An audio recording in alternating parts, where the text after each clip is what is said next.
We have a series of webinars organized, and today we are fortunate to have a very senior colleague of ours from Turkey, Professor Mehmet Zileli, a dear friend.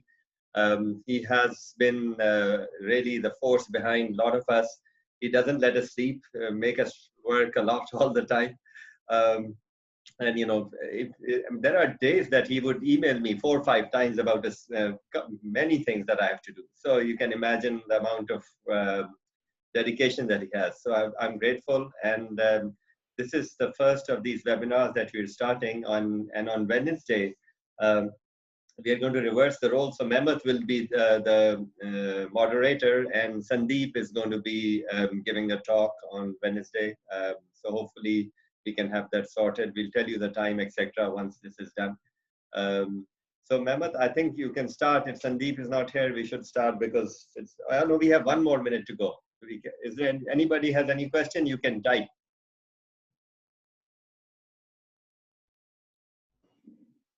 Yeah. Mehmet, thank you a lot for giving the opportunity. Do you hear me? Yes, we can hear you very well. Okay. It's a good opportunity to get online through the internet, because we are all stuck in the homes at homes. Now I am in the hospital, but there is almost nothing to do. We don't accept any elective cases, just emergency care. And we have also very big concerns about the pandemics, COVID pandemics. Most of the beds of the hospital are full with COVID cases. I want to start with my slides. Is it okay? Someone? Okay. I chose this subject because, as Salman has said, this is for the residents mostly. This may be accepted as an elementary lectures on patient evaluation in spinal disorders. First of all, I must stress that patient evaluation is more important than learning surgical techniques. Why do I say that? Because most of the mistakes in spine surgery are being done because of worse patient selection, not because of poor surgical techniques. I will start with this slide. What are the aims of spine surgery? First of all, the decompression is the main aim. The neurosurgeons are very familiar with that. Then the stabilization, which is to prevent pain and neural compression caused by instability of trauma, tumor, and degenerative diseases. Deformity correction is another aim.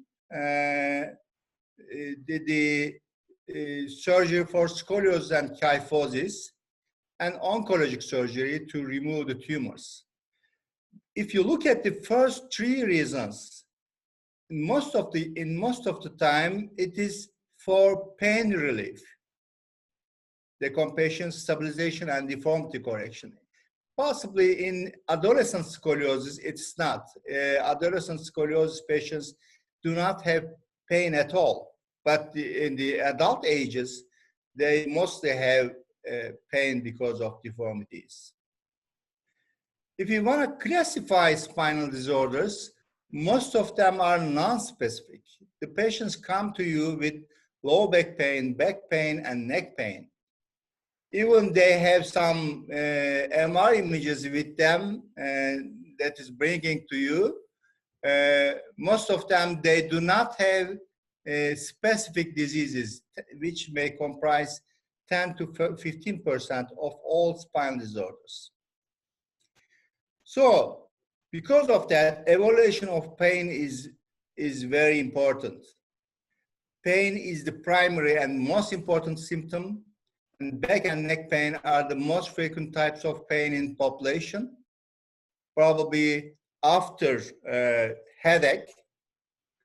And the origins of low back pain are very dispersed. There are many varieties of source of back pain, like disc, muscles, ligaments, and facet joints. So because of that variety of sources of pain, we then have very separate names, terminology, like discogenic pain, myofascial pain, osteogenic pain, facet pain, others. There is no good definition of a single pain type. If you look at the pain physicians, types of pain may be divided into main area. One is the nociceptive pain, which may be divided in axial and radicular pain. Most of the low back and neck pains are axial pain. This is probably 80% of the patient's symptoms. The remaining is the radicular pain. It may be sciatic, brachial, or girdle-like abdominal and chest pain.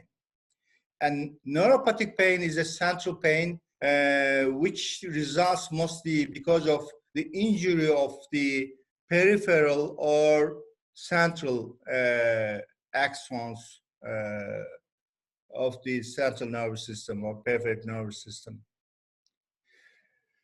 Then the question arises, do you order MR in all low back pain patients? We must not order in all patients. But if the sources of, why? Because mostly source of axial pain is unpredictable and no tests are necessary. Most of the patients with axial pain do not need a therapy. And if there are red flags, we should then order tests. These are the red flags. Probably most of you know that. If there are serious neurologic deficits, if there is a pain intensity which is not decreasing after 4 weeks, if pain does not decrease during rest, during night, it is presence. If new onset pain in a patient with non-previous malignancy, and if there are weight loss, loss of appetite, and the first onset of pain after the age of 60, then you should order tests like MR, CT, biochemistry, bone scanning. So then you may have seen that pain characteristics are very important for diagnosis.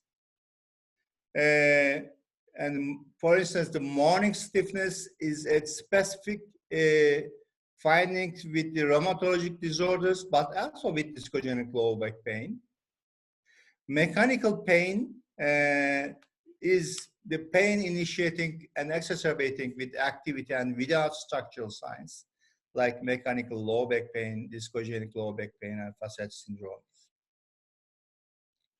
If you look at in general, in patient evaluation, the history taking is the must, because we can learn the type of pain the patient is having.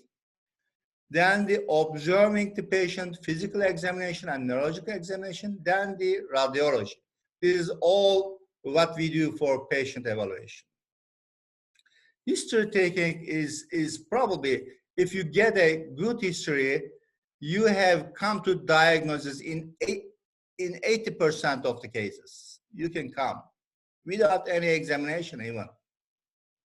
Ask the patient characteristics, when, during which activities, period, symptoms, ask all the details. And observe patients during walking. This is a type of examination actually.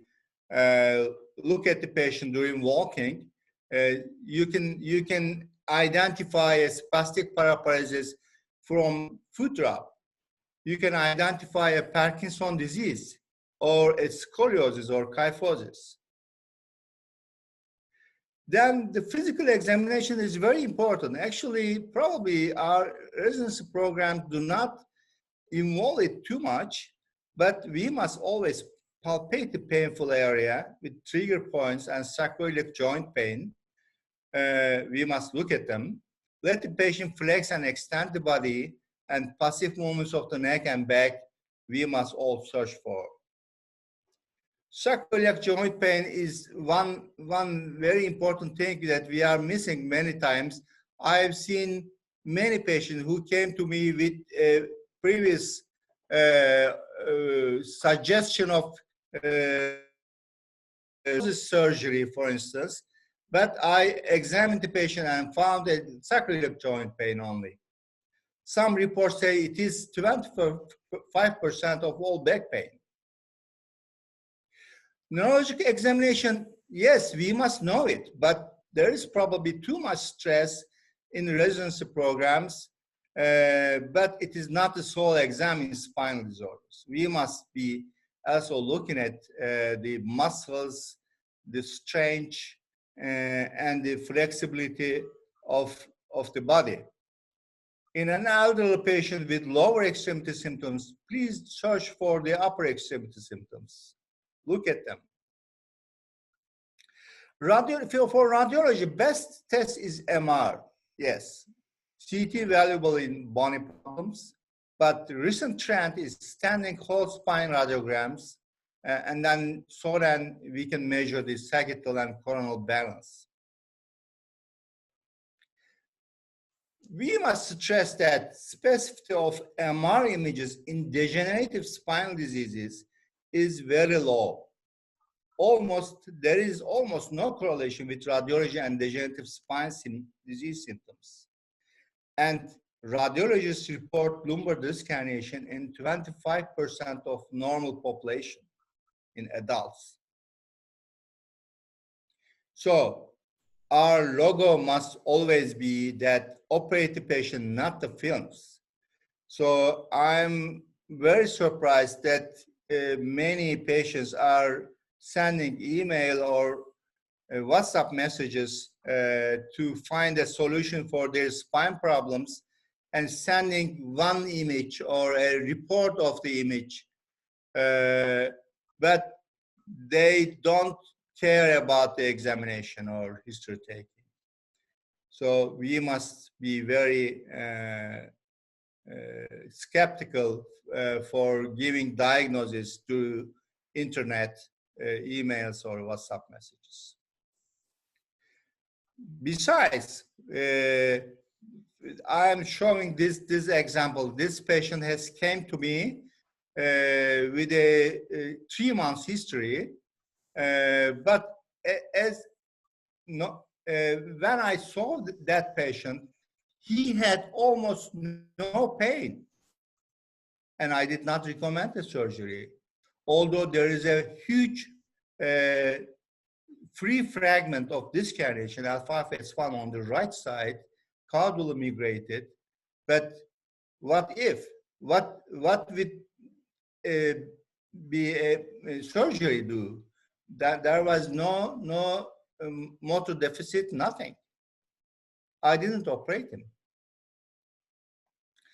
What is lacking in our training programs? We focus more on surgical techniques, not patient evaluation. Seniors do not make clinic or patient examination with juniors. Lack of knowledge, natural course of the disease, patient-based outcome measures. These are lacking. And what another thing, very important thing is how to take informed consent. We must tell surgery. I will give one example of sciatic pain. Natural course of sciatic pain is what we really don't know very well. It is from 1970, Hakelius has done a 7 years follow-up and comparison of 2 groups, surgical group and conservative group.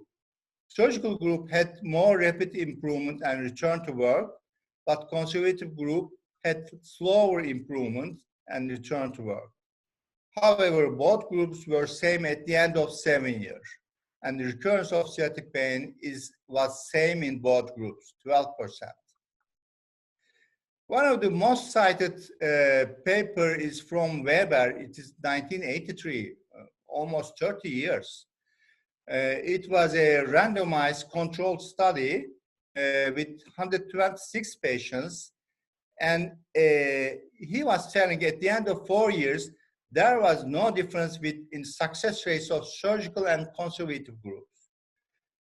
However, at the end of 1 year, surgical group had 65% satisfactory results, conservative group has 24%. This is a study from 1992. Medical costs of surgery were high, but costs of conservative therapy because of work time losses were also high.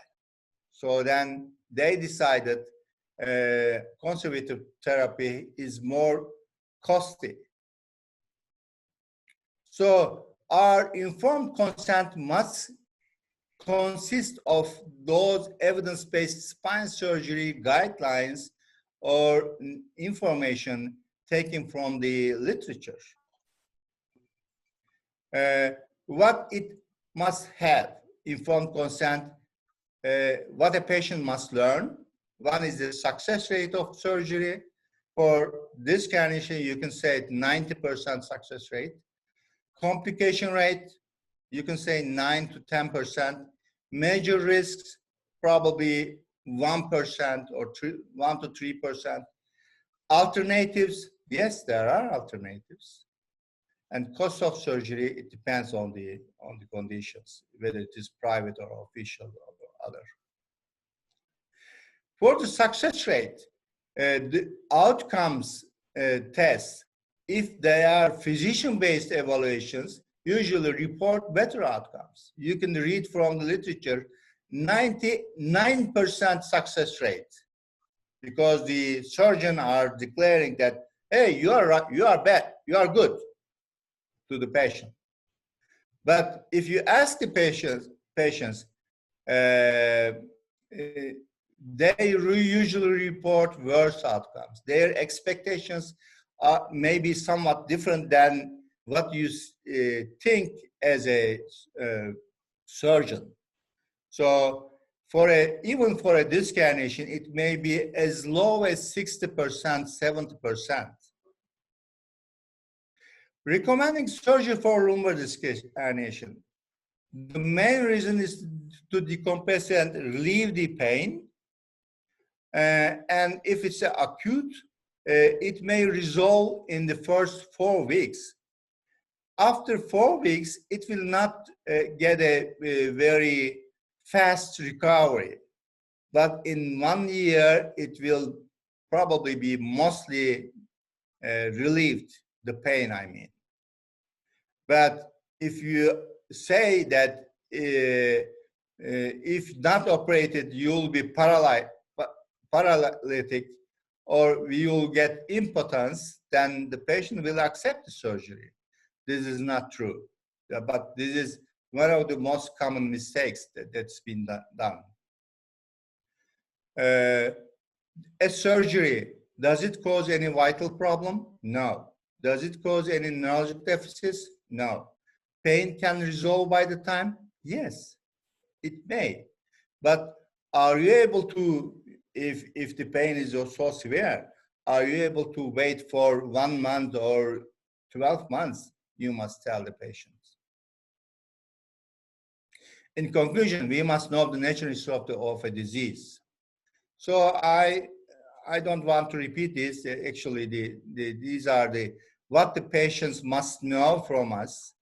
And for the recurrence of disc herniation is approximately 10 to 15%, but the back pain recurrence is quite high, 25%, maybe more. I actually say the disc herniation patients, this is to relieve your leg pain, not your back pain, I tell them. I will just finish my talk before saying something about the electrophysiology and spinal disorders.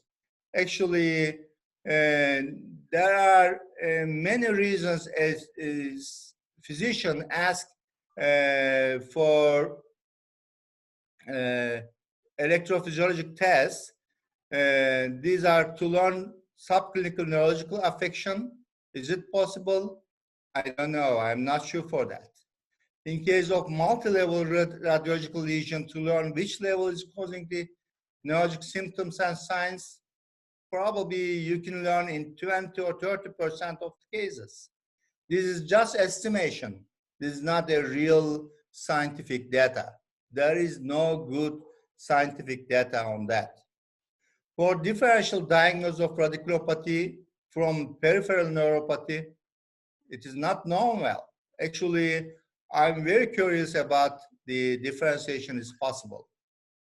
To differentiate a spinal cord lesion from a nerve root lesion, probably in 10% it may be done. To evaluate if a neural injury is acute or chronic, and to learn if it is regenerating or not, probably 60 to 80%. For those reasons, I do not order any EMG or nerve conduction study in any lumbar disc herniation, cervical disc herniation, cervical myelopathy, and lumbar spine stenosis. But I order if there is a polyneuropathy possibility, if there is a possibility of ALS, if I am following up a foot drop, if there is a foot drop without pain because of estimation of fibular nerve compression, and in case of cauda equina syndrome, to follow up them well, I order EMG in those conditions. Critic, mostly from neurologists, come that surgeons cannot differentiate ALS, polyneuropathy from surgical disorders and operate them. They criticize us.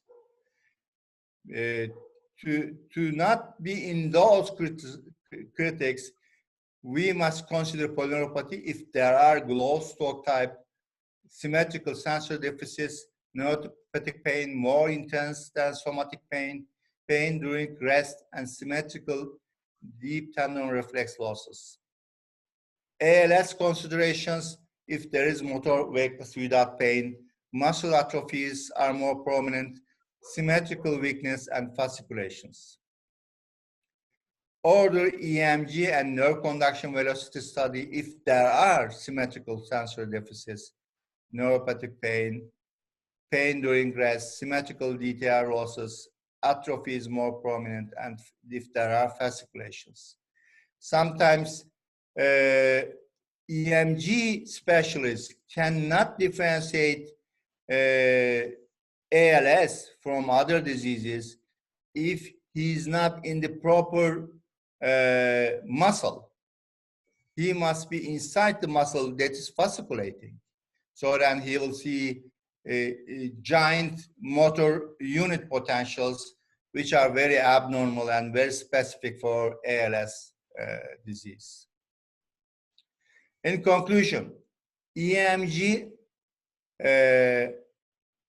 and nerve conduction velocity high specificity in diagnosis of peripheral nerve lesions and entrapment neuropathies. But it has very low value in radicular lesions, worse than clinical evaluation. The comments and evaluation of electrophysiologists are more valuable. Why is it so? Because most of the time, the patient has just pain. There is no electrophysiological test to examine the pain level. There is no test at all. This is just a subjective feeling. A patient must define his type of pain. There is no test for pain evaluation. So if you look at the diagnostics, anamnesis has the biggest value. Then the examination, electrophysiology is lower value. Radiology has more value than electrophysiology, even than examination probably, but there is a risk of unnecessary diagnosis and diagnosis of incidental pathologies. So, spinal disorders are very often, however, most are non-specific, 85% non-specific. For mechanical low back and leg pain, diagnosis tests are rarely necessary. Conservative therapies, exercise recommendations are good enough. Learning the pain well is very important to differentiate. Operative patient, not the films, must be our logo. Good training is very important and should be done in the hands of societies and academic centers. We must not forget the natural history of any disease, and alternatives for non-specific spinal pain must always be told to patients and seek those alternatives. We need more class 1 and 2 studies for evidence-based medicine. So this is my last slide. Patient evaluation is more important and more difficult than surgical techniques in spine. And unfortunately, during the COVID outbreak, we canceled Istanbul Spine Masters to October 1 to 3. I wish everything will settle down at the time and we will be able to make this meeting. And we also postponed the Milan meeting to 2021, March 2021. Thank you for listening to me.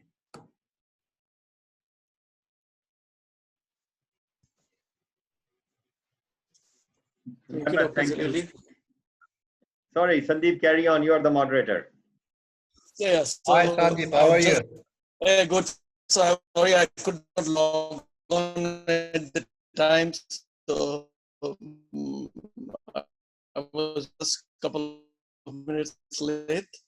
But you said rightly, the sort of MRIs where the radiologists report the disc and the patients get unnecessarily worried that they have something and they come with an actually on the other hand, a lot of as you rightly said, that these patients are told that they will develop paralysis or impotence. So it is very important for us to tell the right thing to these patients. So now we will ask the questions. I think one of the questions was that if a patient has a disc prolapse and has got a less than 25% listed, so will you fuse that patient? Less than 25%? Subluxation, yeah. Subluxation.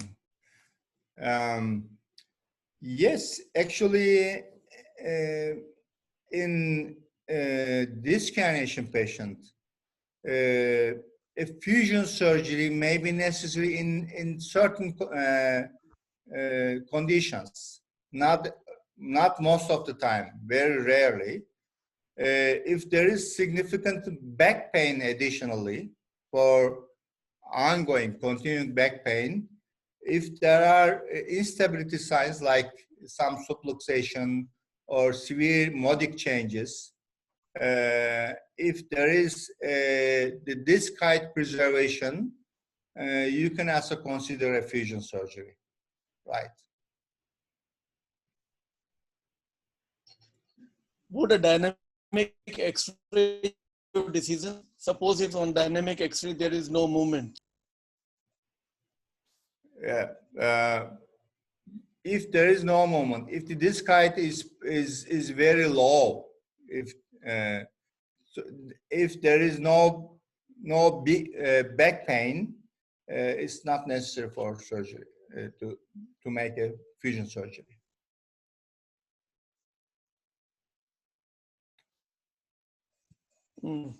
So, any more questions? People are now writing their questions. Okay. There another question. Do you operate patient only for back pain and degenerative changes like mild to moderate canal stenosis? No, mostly not. If there is a spinal canal stenosis, there is no neurogenic claudication, just back pain. I first consider physical therapy or injections. Sometimes facet injections may be helpful, or epidural injections may be helpful. I wouldn't consider a fusion surgery with low back pain only in a lumbar spine stenosis patient. If there is, however, significant instability.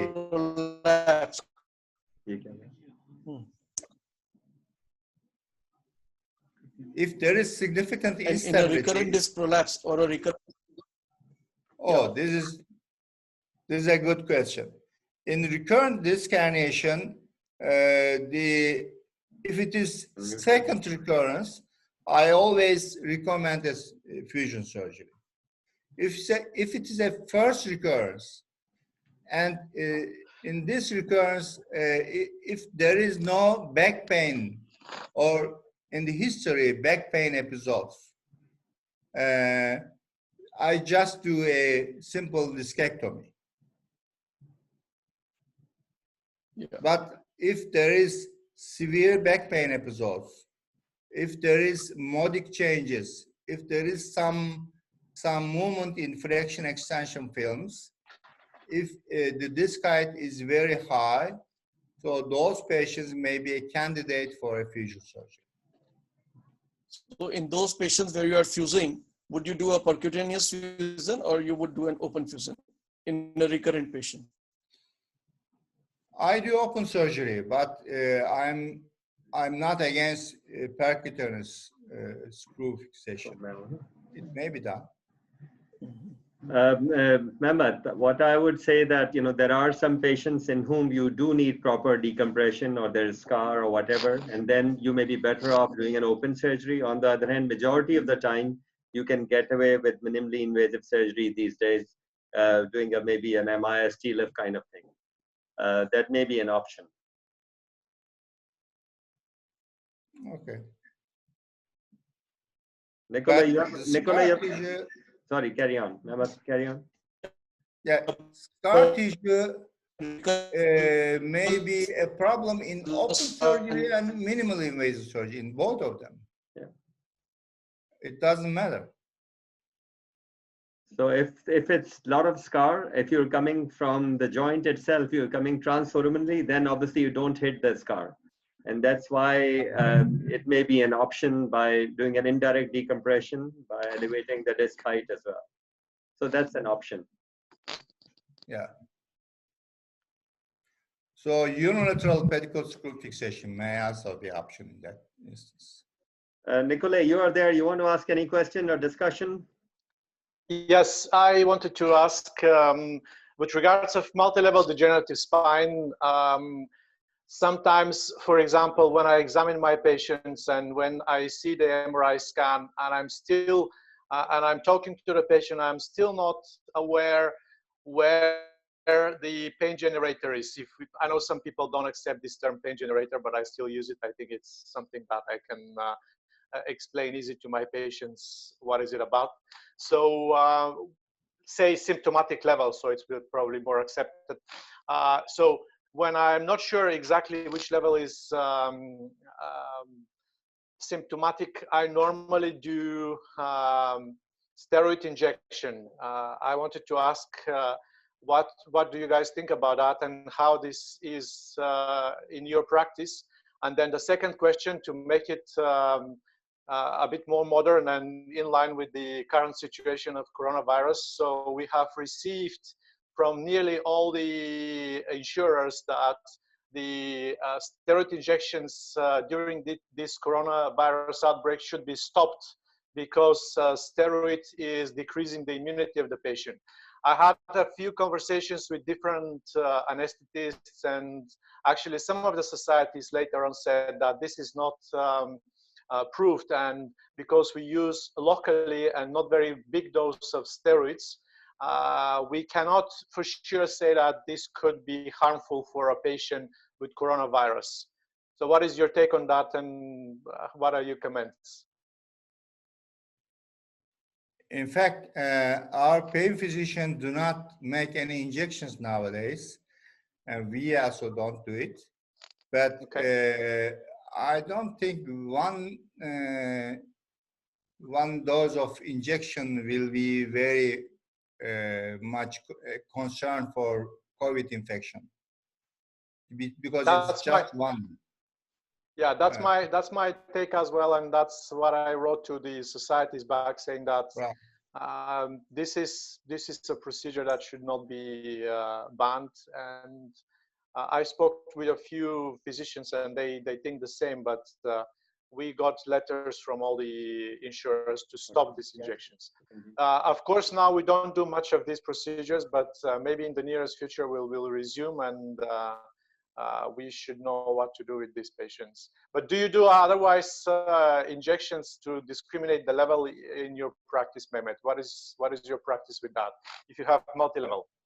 I'm sorry, Nikolai, we are running out of time. You have only 30 seconds left. So maybe we will discuss this when we come back for a session day after tomorrow. And maybe we can start with this discussion first.